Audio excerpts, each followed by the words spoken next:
perk up.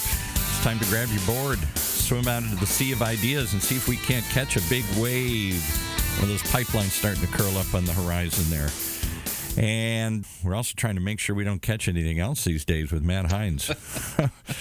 It's a crazy world out there, I'm telling you. How about that segue? Yeah. How you doing, Paul? You holding up? You are you quarantined? Are you? I'm hunkered down. I'm in the bunker here. No one can find me. No one can get to me here. This coronavirus has got everybody kind of spooked a little bit here. What a strange, different week this has been. I mean, it feels like, and really, I feel like when we were doing this last week, this wasn't on my mind at all. I mean, it was in the news, but it seemed very far away. Right. I spent the beginning of this week on the East Coast. On Monday, I flew to Atlanta. We did a couple CMO events Tuesday and Wednesday morning in Atlanta and DC.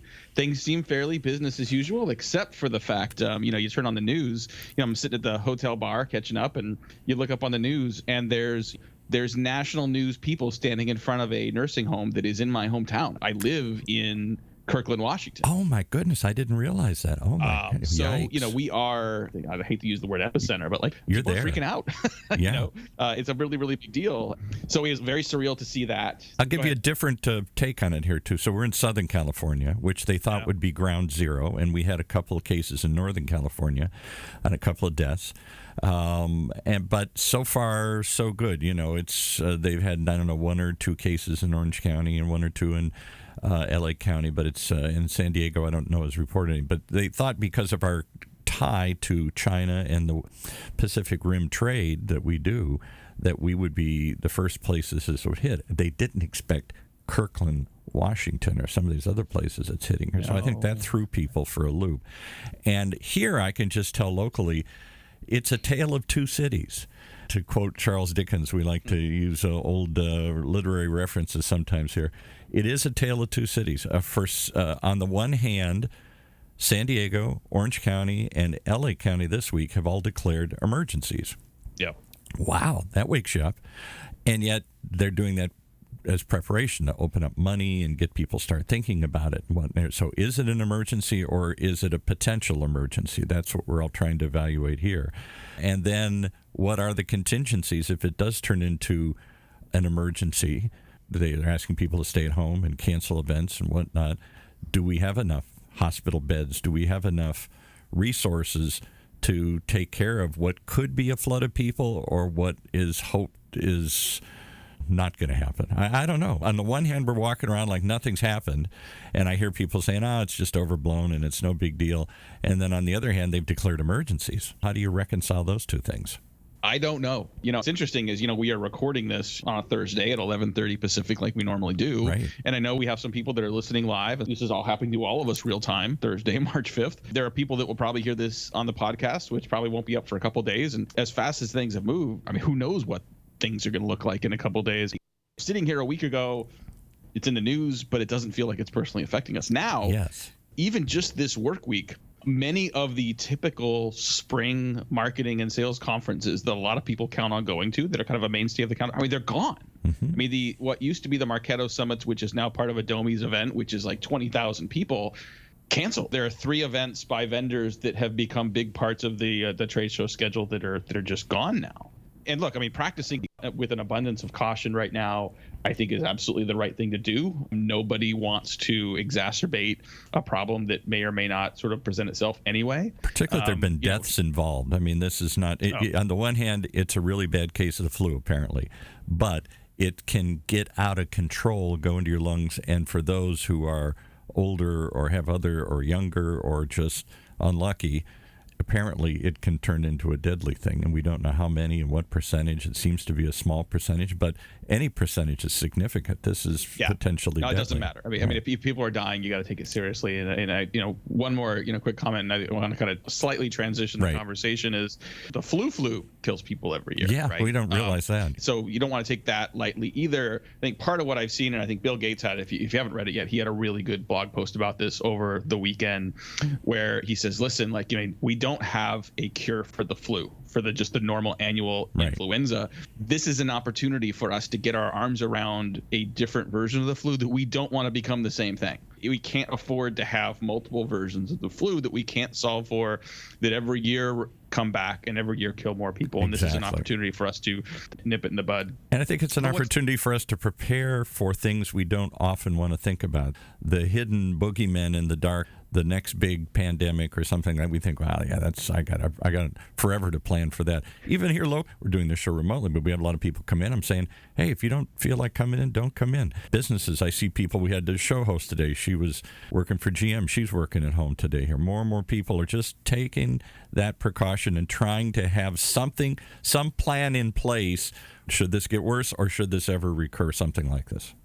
It's certainly a good time to take pause and just reflect on what's important and reflect on sort of making sure that you're prioritizing what's most important. You did a blog post today, and I know that you want to talk about that a little bit. Yeah, I did. And so I feel very fortunate that I think a lot of our listeners, and certainly us at Heinz Mark, we work in a profession that has a lot more flexibility of time and place than a lot of other people do. I was hyper aware over the last 3 days of people I came in contact with while traveling that don't have that flexibility.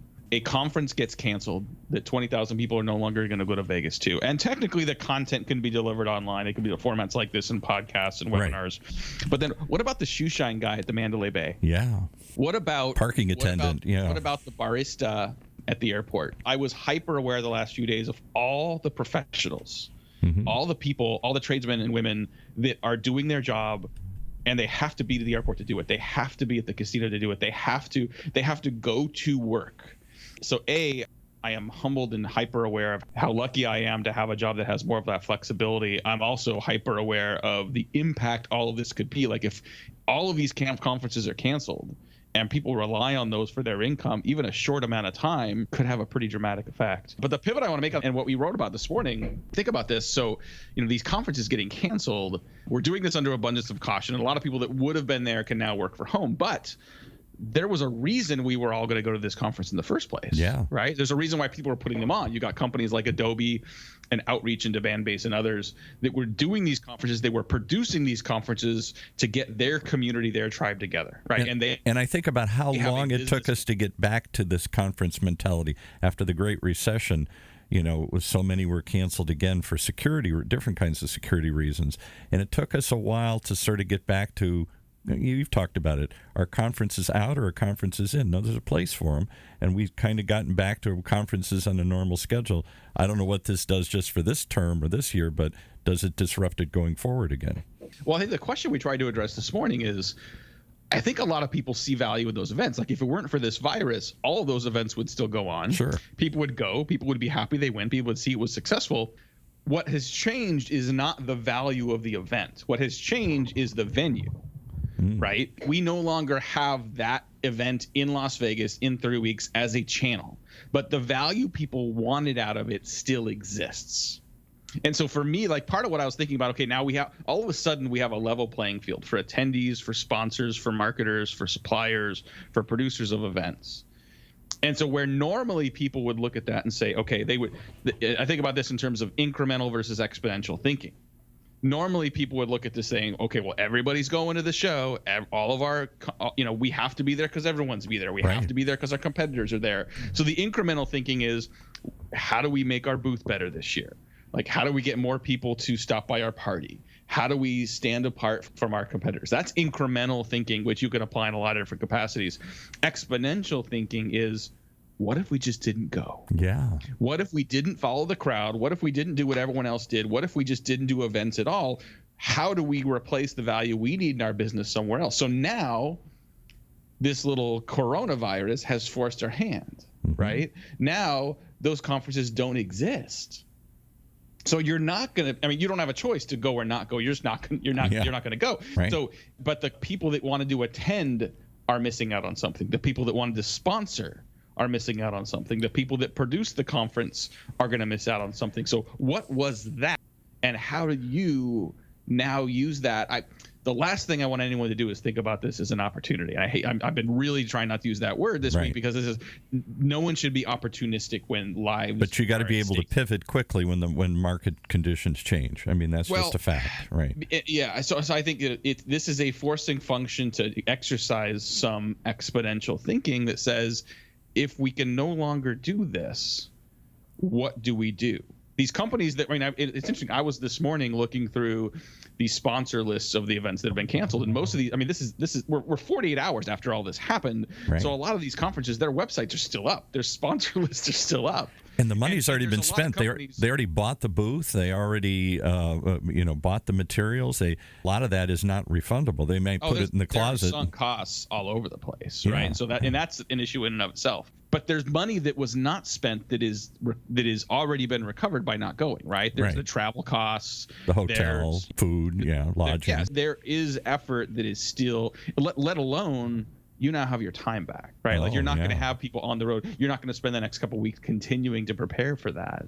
So what's your guess? Do you think people are going to just rest and reset and sort of wait and do nothing? Or are some going to say, well, we got to do something. We've now got time. We've got maybe a different priority. We can't go there, so what do we do instead? Or do they do nothing? Well, it depends on the audience. For the people that were organizing events, for the people that were planning on producing the events, the most common response I have seen is, we are going to do a virtual event. We are going to take all of that learning in person. We're going to do that online. Even here, there's one school district as of last night, north of Seattle, that said they're closed now for 2 weeks.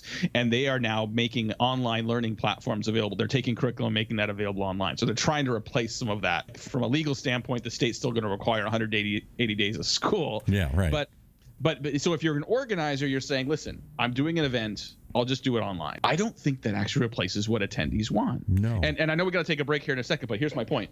If I'm an attendee of a conference and there's 20,000 people at the conference, I am not going for your content, because if I go for the content, I'm sitting in the back of a conference room, I can't see the stage. I'm watching the general session on a video screen anyway, as I sit in the back of the conference. I could do that from home. I could do that from my office. So I don't go to that conference for the content. That's a scary thought. All the effort they put into that conference doesn't necessarily give me what I want. I went maybe because of an opportunity to learn, yes, but also to network with my peers, to meet with them in person, to benefit from parallel thinking from other organizations. So I think if you think about this as an organizer, if you think about this as a sponsor of events, if you think about this as an attendee in an event, what exactly are they getting out of it? What exactly are they going there for? And I just give a tease before we go to commercial break. For all those companies that are thinking about this as, let's just do the content online, if your attendees if what they really want isn't just the content, but they want the community, what if you took those same resources and created small micro versions of your event? What if you use this as a way to catalyze actually creating and activating those local user groups to help your customers, to help people in your community get together in person? And there's 1,000 ways you could actually do that. But in the past, when you've just said, well, we'll just go to the regular trade show and just do it all at once, it feels more efficient. Now a virus has forced your hand. But you got to think about, where is that value exchange? What is actually valued in that process along the way? As you can tell, Paul, I've been thinking a lot about this. Yeah. We've been having a ton of conversations with companies this week about it. When we come back from break, I want to give some examples. Okay. It's one thing to say, okay, like, here's the opportunity. I want to give some examples of what this could look like. We got to take a quick break. Very different special episode today. Successful B2B practitioners using ABM to drive more reliable revenue for their business. How are these modern marketers adopting new tactics, overcoming obstacles, and achieving their goals? Read the new research report from Flip My Funnel and Heinz Marketing on the 2018 State of Account-Based Marketing and discover what's changed, what stayed the same, and where ABM is heading in the future. Visit HeinzMarketing.com's resource section.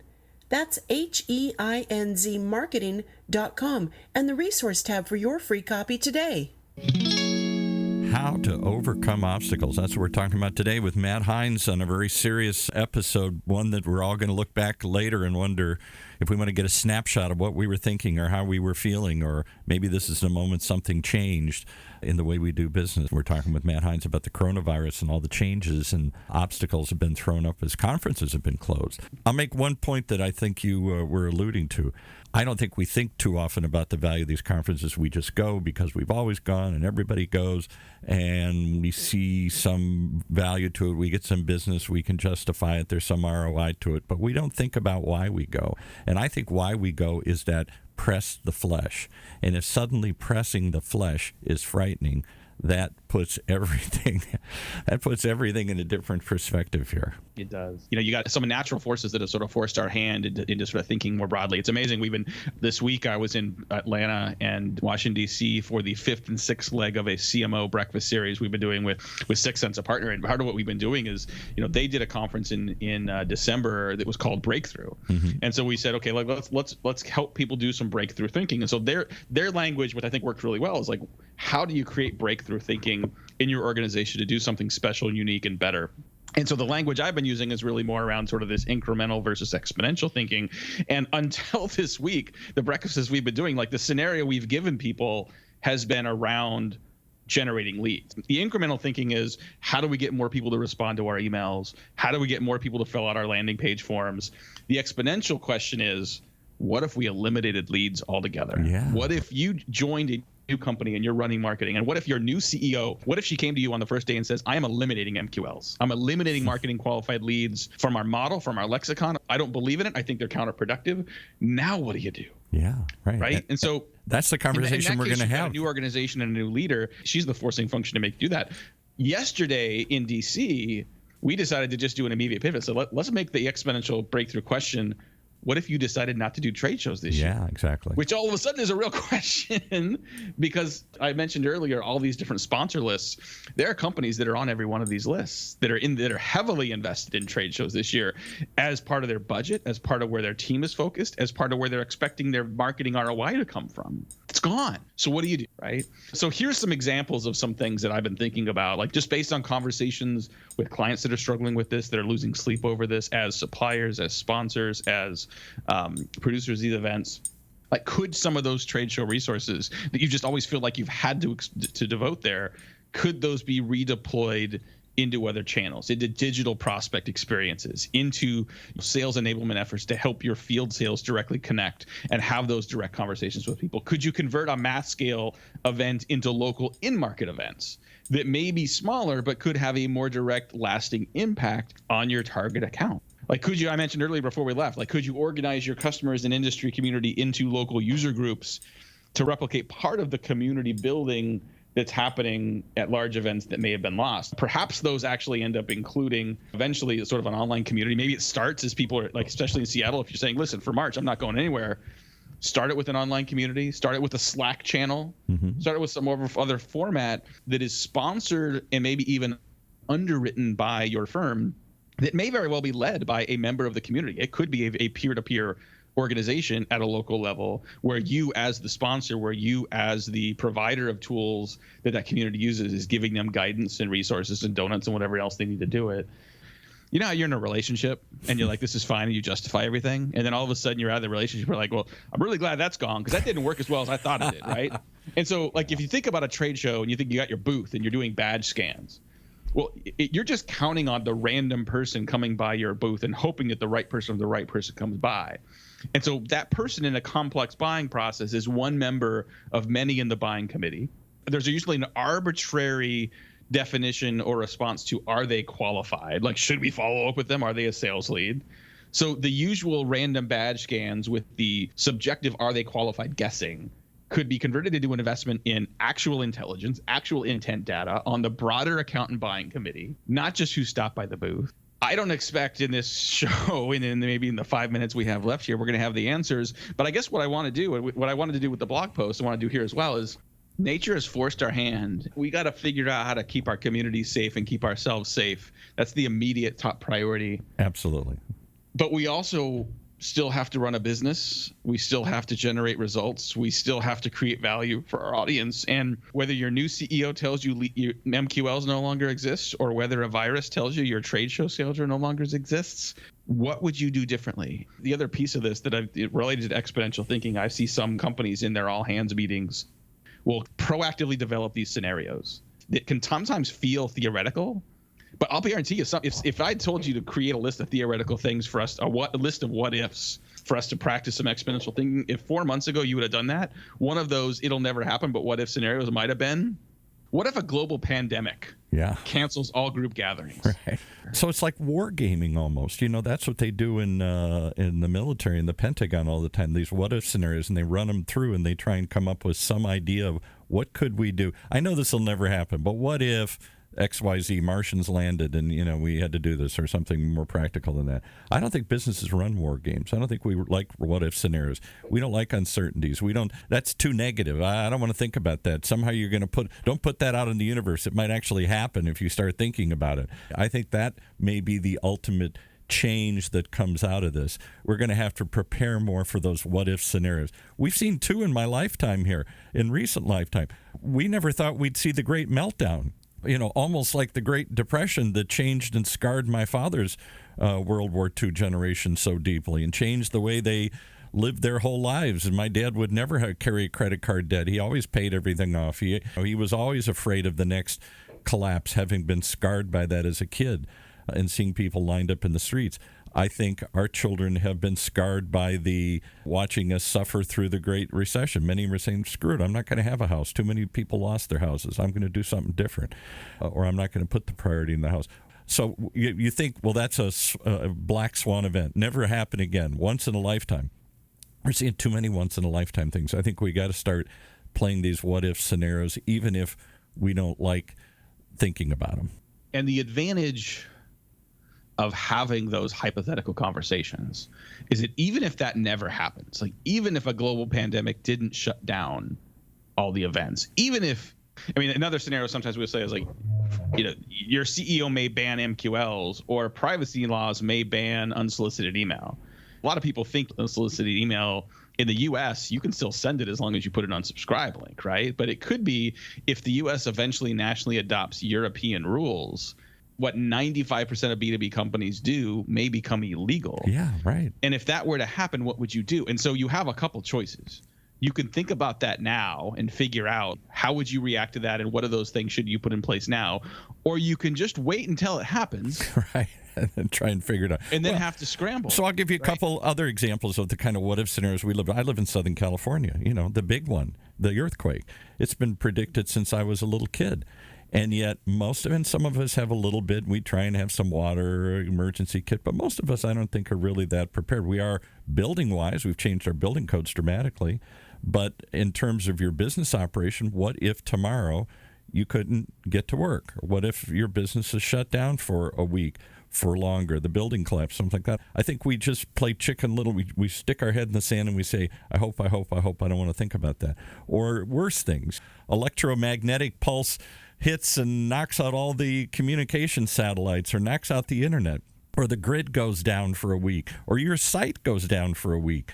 I think maybe big businesses do. Little fry, I don't think we worry about that or give it the thought it needs to be. And maybe that's what'll change when we hit enough of these pandemics, meltdowns, problems once in a lifetime. We start thinking, maybe we got to play war games. Maybe we got to think through these what-ifs more often. Well, and I do think there's a difference between contingency planning and exponential thinking. When I was at a startup, when we were going public, and we were writing the prospectus, and my CEO, I've known him for years. We worked at Microsoft together, and we were joking about like how many contingencies you have to put into a prospectus. The joke I'll always remember him saying, he said it really does get a little serious. He's like, you have to tell your investors about all the things that could impact your business. And his joke was, he said, if the earth all of a sudden is devoid of oxygen, that would impact our ability to do business. I'm sorry, sort of get into all these. This isn't about creating an exhaustive list of all the things that could happen.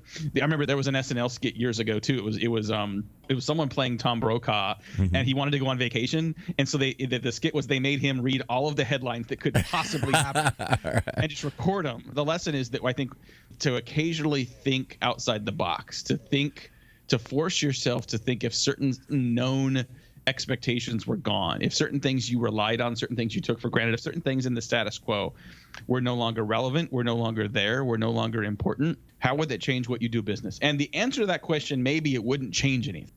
But if the answer is that I would try something different, I would change the way I do it, why wouldn't you think about doing that now? You can't get outside the box until they take the box away.